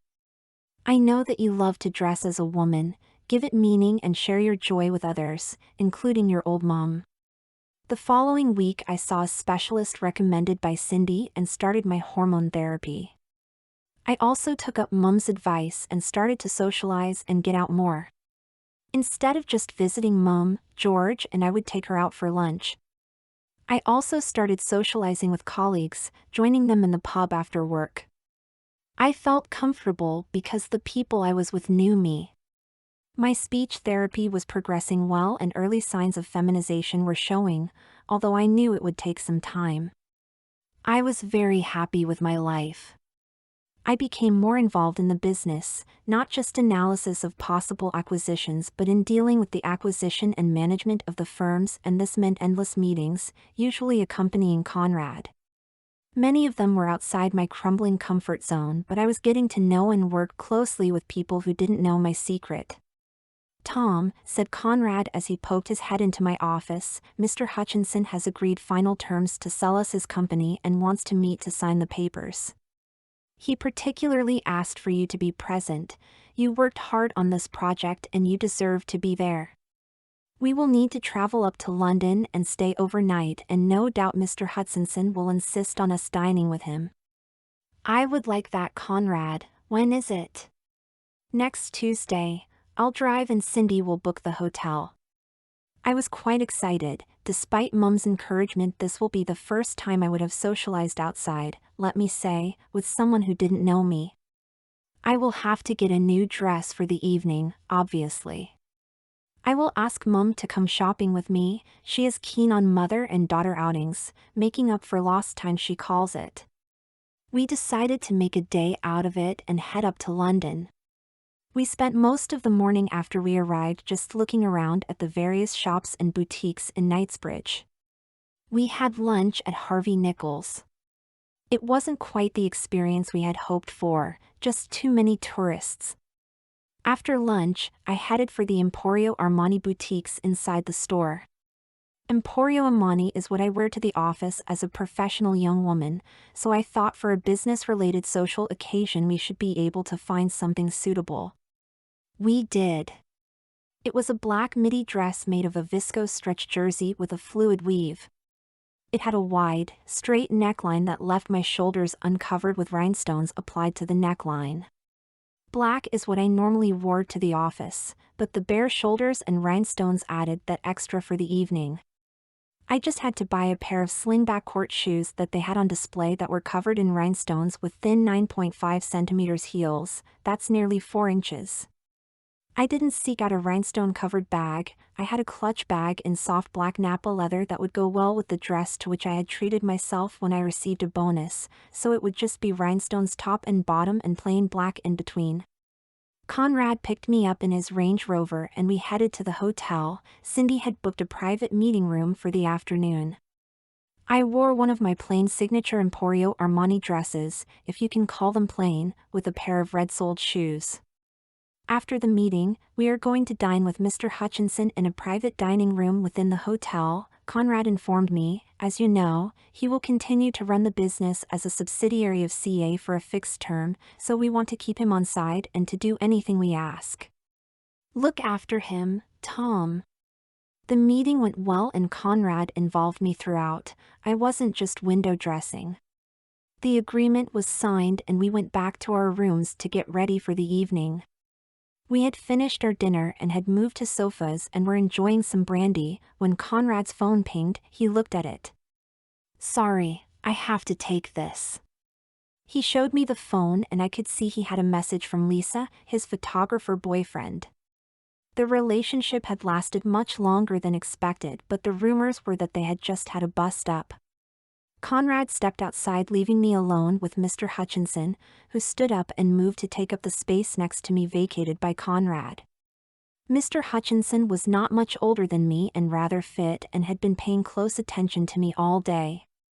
Mrs. Hastings, we had been formal all day, or may I call you Tamsin? Yes, of course. Good, now the formalities are over, we can get to know each other. My name is Darren. Hello, Darren. I don't know why, but I offered him my hand, as if we were being introduced all over again. Unexpectedly he took it, lifted it and kissed it in that chivalrous old-fashioned style. You have not been truthful, Mrs. Hastings, have you? Whatever do you mean, Mr. Hutchinson? I noticed he had reverted to formality. You are actually not Mrs. Hastings, are you, Tamsin? He emphasized Mrs. Has he discovered that I'm not a woman? Whatever, do you mean, Darren? I hadn't actually had to deal with this before and intuitively did not reveal anything. I have heard Mr. Eddington call you Tom. That's my nickname used by my friends and family. It's short for Tamisolin or Tamsin. It's also short for Thomas. He's getting too close. True, sometimes people who have not met me or only spoken to me on the phone have confused me with a man. I hope that deflects him away from the truth. As I said, you are not Mrs. Hastings, you are in fact Miss Hastings, he said with a smirk. You signed the papers as Miss Hastings, even though you were a wedding ring. So that is it, I hope. You are right, I am Miss Hastings. I'm not married, but I prefer Mrs. Hastings as I do not want to imply I'm available, if you know what I mean. The wedding ring was my grandmother's, so are you available? He asked, putting his palm on my forearm. This is awkward. When Conrad had asked me to look after him, I don't think this is what he had in mind, or that he would leave me alone knowing how vulnerable I am. I didn't actually answer. This is something beyond my experience. Clearly treating my silence as affirmative, he moved in and gently kissed me on the lips. I didn't respond and he pulled back quickly when Conrad came back in. I was relieved. I felt nothing, but neither was I repulsed. Again, my apologies. How have you two been getting on? Conrad sat down on the empty sofa. I could see that he had noticed that Darren had moved to sit close to me. Miss Hastings and I noticed Darren used Miss, have been saying how we are both looking forward to me joining your firm and working together. No, we didn't, I thought. I'm sorry to disappoint, but Mrs. Hastings' role is in dealing with acquisitions, not subsidiaries, said Conrad. Thank you very much for the dinner, very generous of you, but Mrs. Hastings and I have matters to discuss, if you would excuse us. Conrad stood up quickly, followed by Darren and I. Of course, it's been a pleasure and I wish you good night, said Darren. After he left, Conrad asked me, was I right? Mr. Hutchinson was coming on to you? Yes, he had only managed one peck on my lips when you came in. What do you think of him? He is an otherwise pleasant and handsome man, but I'm not interested in any relationship whether he knows my secret or not. I find him very attractive myself, although I would never mix business and pleasure, and I can assure you he is as straight as they come. How was your call with Lisa? Not good, but a relief. Lisa was becoming too demanding. He is basically a fortune hunter and wants us to get married. I'm not looking for any permanent relationship and frankly he had overstayed his welcome. I had dumped him, gently of course, but he wants me to change my mind. I said no. Oh, I am sorry, I said, genuinely. I had only met Lisa once at the Goodwood Revival and he was very pretty in that vintage red dress. Thanks, but I'm not. I know society is much more accepting nowadays for gay marriages, but I cannot afford to put the business at risk, as you know from the conditions under which you are employed, and Lisa was too much out there. Anyway, enough of our would-be lovers. There is something I want to discuss with you. But first, would you like a nightcap? Yes, if you don't mind. Good, I suggest you come to my room in about a half hour. I'll be there. I will have time to change. Just a few minutes late, I knocked on Conrad's hotel room door. He had taken the opportunity to change into a sweatshirt and jeans, and there I was, worried about being underdressed in a long woolly jumper and leggings. There was no need to show off my emerging curves to Conrad. Come in, Tom, he said on opening the door. What will you have? I can call room service if it's not in the minibar. Another brandy would be fine, thanks. Conrad fetched 2 brandies from the minibar and poured them out. No brandy glasses, I'm afraid. I'll drink out of anything, I said as a joke. Tom, I am very pleased with your performance. I would say you are my second best employee. After Cindy, I said, that is a true compliment. Cindy is number 1. The business would stop operating without her. There must be something about you crossdressers, and nobody has an inkling that you are both not women. You have met my conditions. As far as the authorities and society are concerned, you are a woman and your voice is now pitch perfect. Thank you. The number of people who know I'm a biological male can be counted on one hand, as far as I know, of course. And you are also taking steps to feminize your body, something I could not expect or demand, but I am very pleased. Now what I wanted to discuss with you concerns the future of the firm, me and you. Conrad paused. I'm planning to take a step back from managing the firm. Surely not, you have plenty of years left.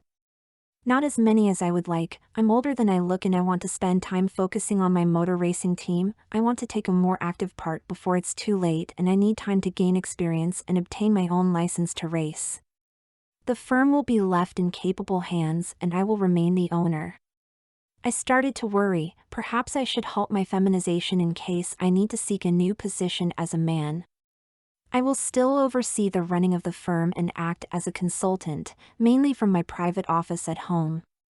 I'm going to appoint you formally as one of 2 new partners, the other being Cindy. Although the firm trades as Conrad Eddington Associates, there has never been any partners or indeed associates. I couldn't believe it. This was totally unexpected. I don't know what to say, thank you of course, and I'll do my best to live up to your expectations. You have exceeded my expectations in all fields. You are an attractive, personable, and feminine young woman and a loyal and hard-working employee with an abundance of expertise and initiative. If I was going to give you any advice, here we go. I knew it was too good to be true, then I think you need to get out more, and I don't mean with the Darren Hutchinsons of the world. I suppose I do need to spread my wings a little, but I am happy with my work and in improving my crossdressing. I don't see much need for improvement. You are almost the perfect woman in looks, behavior, and presentation. Almost? Thanks, that means a lot to me. One more thing I wanted to discuss with you tonight. I have decided to provide corporate hospitality at the next Goodwood Revival. I'm thinking of setting up a marquee where we can entertain a select list of invitees and other attendees who may have an interest in us. I want you and Cindy to make all the arrangements and for you to be the hostess over all 3 days. We will be racing the Jaguar D-Type again, so the list of invitees will include friends of the race team, and the theme for the marquee and your outfits should be the 1950s to tie in with the car.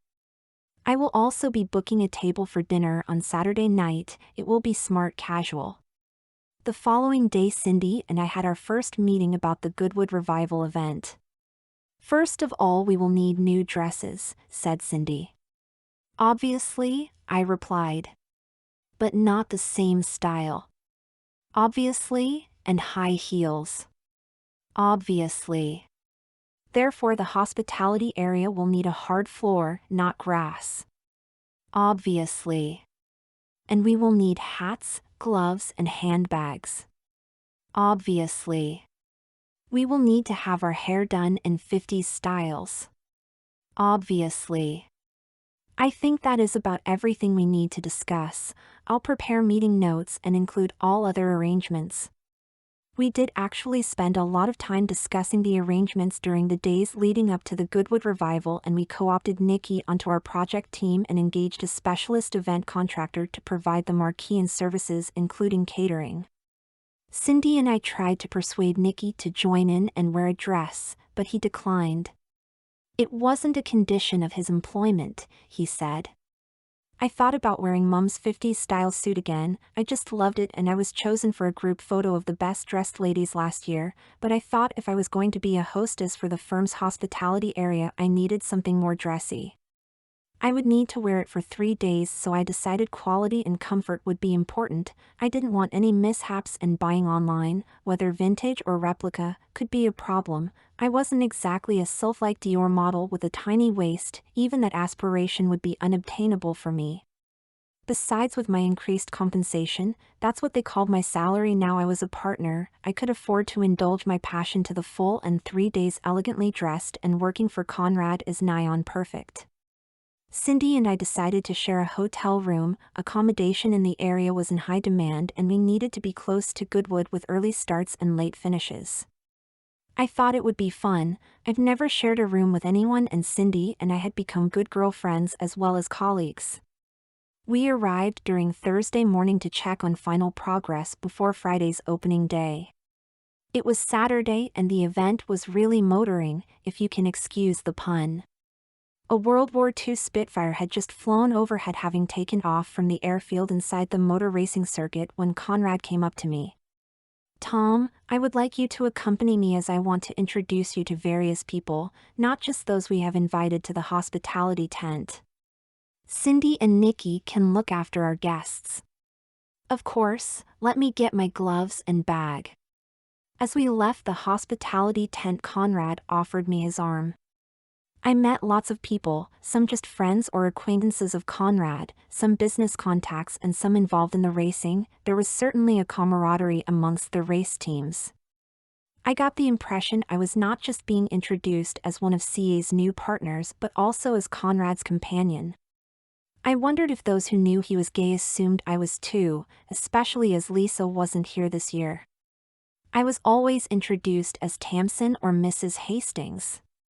We were going to have dinner on Saturday night in one of the local country pubs. They are now virtually restaurants. Conrad was picking me up from our hotel, but apparently Cindy was not included. I was ready when Conrad called to say he was waiting outside the hotel. This is a time when I really shouldn't be fashionably late, not that it is a habit of mine. Conrad was standing by the passenger door. How unusually thoughtful of his McLaren. I had worn a tight skirt, but had left on my suspenders on from my daytime 50s outfit. He helped me get in, and I don't think I had a wardrobe malfunction or flashed my stocking tops. We drove for about a quarter of an hour along country roads until we turned into a pub car park. There were a number of classic and supercars, not surprising as we weren't that far from Goodwood. We entered the restaurant section of the pub. "Good evening, do you have a reservation?" "Yes, the name is Eddington." "Ah, here we are, for two, yes?" Conrad nodded. "Would you follow me, sir, madam?" The girl grabbed a couple of menus and showed us the short distance to a table in a window alcove. The table was for two, so I hadn't misheard. It was just Conrad and me. Another member of staff took our drinks order. I had a vodka martini as I needed some liquid courage. I didn't know what was going on. We had finished our starters and were waiting for our main course. Up to now, our discussion had been about the success of Conrad's racing team and of the hospitality venture. "Tom, you may be wondering why I have asked just you tonight and not Cindy, Nikki, or any of the team members." I didn't answer, because I had no idea, and Conrad knows, or suspects, that I couldn't satisfy him sexually. "Last year I asked George to bring you to the revival suitably dressed so I could complete my assessment before offering you a job. How could I forget, my first outing in public and the beginning of a new life enjoying my passion? I'm afraid I have another ulterior motive this year. I knew Cindy and Nikki could handle the hospitality without you this afternoon, so you could accompany me to meet business acquaintances and my own friends. It is my wish for you to become the managing partner and the face of CA. But you have only just made me a partner. I thought you would be seeking someone with more experience and better known to take over from you. I will still be the senior partner. I know the business is me. If I fall ill, say, then CA could wither on the vine. I will be able to guide you as you gain more experience in managing the business. You are now the engine for CA, but you are not well known. We need to raise your profile so that you can develop trust and become part of our public face, a deputy who can take my place. Cindy can't do that. She is our strength on the organizational side. I can't think of anybody but you to formally take my place when I finally step down. I'm flattered. And so you should be. The feedback from your encounters during today have all been positive. I want you to be more involved. We will work together as a partnership at all levels, although I'm still the boss. You will work with me in the private office at my house, and I will provide you with accommodations so you can be available if needed at any time. I can then spend more time on personal interests without raising concerns that the firm was drifting. Cindy will be responsible for the main office and the employees working there. Wouldn't a higher profile risk exposing my secret? There would be a marginal increase in risk, but once you are established, I think it would be minimal, especially now you're on hormones and as your feminization progresses. If you are exposed, then we can manage it by implying you are a trans woman and not a crossdresser. There are a number of high-profile trans women, and anyway, I have always avoided doing business with those with prejudice against the LGBT community. I am a gay after all. It is funny, I don't think of myself as a trans woman. I'm a crossdresser first and foremost, a lucky one who can indulge in my fantasy all day, but I can connect with trans women, and are sympathetic of course, and would not be put out if mistaken for one. If you want to think about it, do so. No need, I would be honored to accept. Even though your office and home will now be in my house?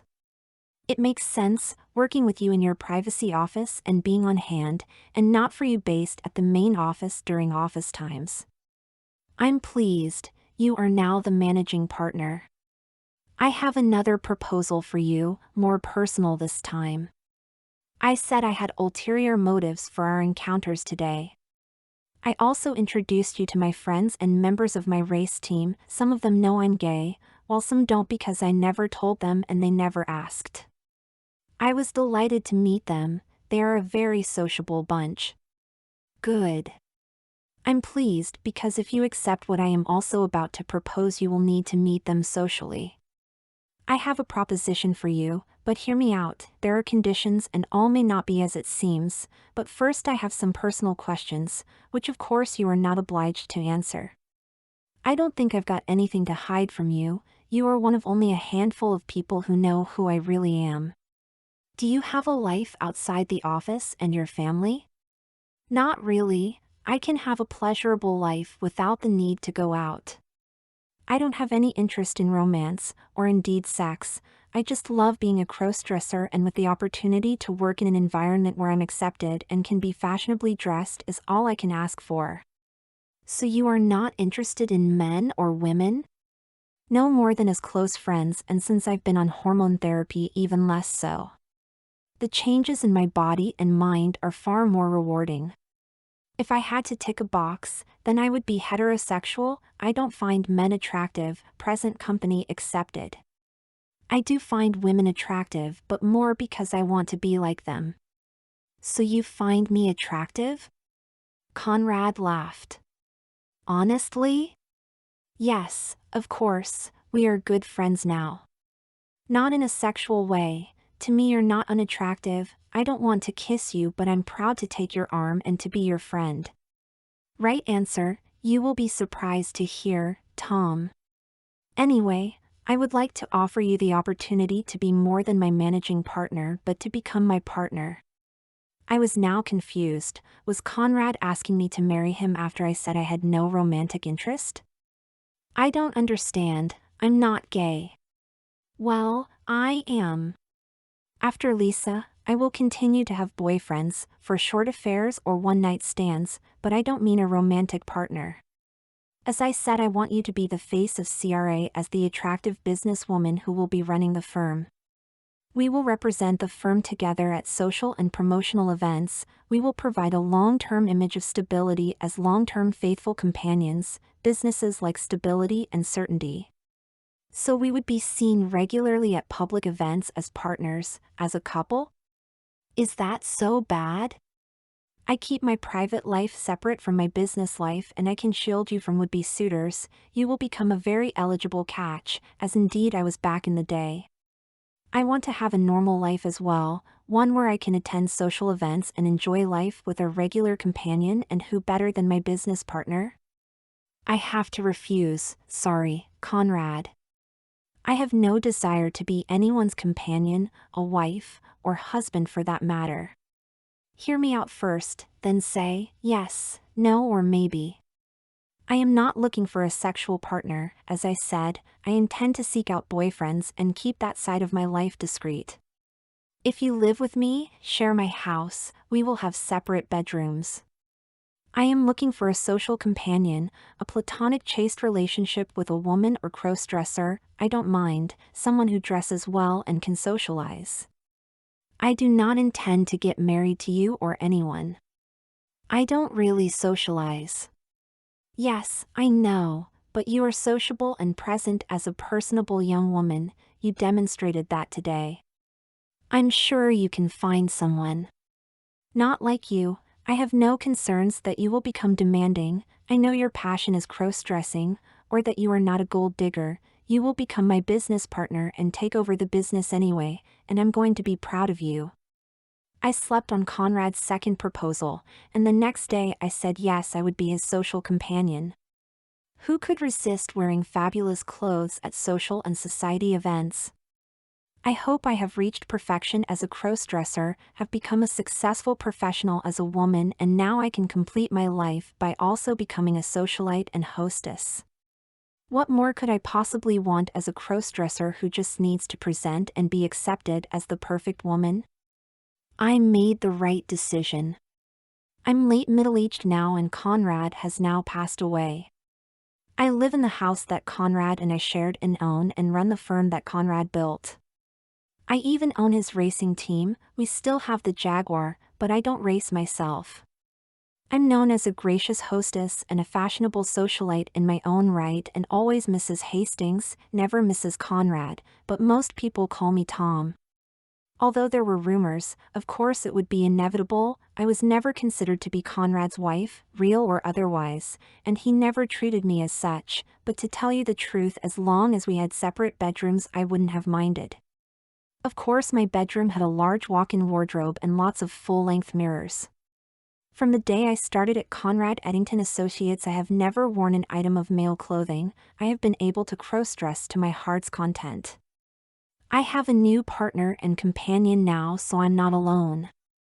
In his will, Conrad left all his assets including the business and the house jointly to Cindy and I. We both had sufficient savings and disposed of some assets, so we didn't need to pay the inheritance tax to keep the house, now my home, and the business intact. Cindy's wife, once the children had left home, had decided, although she loved Cindy very much, that she missed sex with a fully functioning man, so they separated amicably.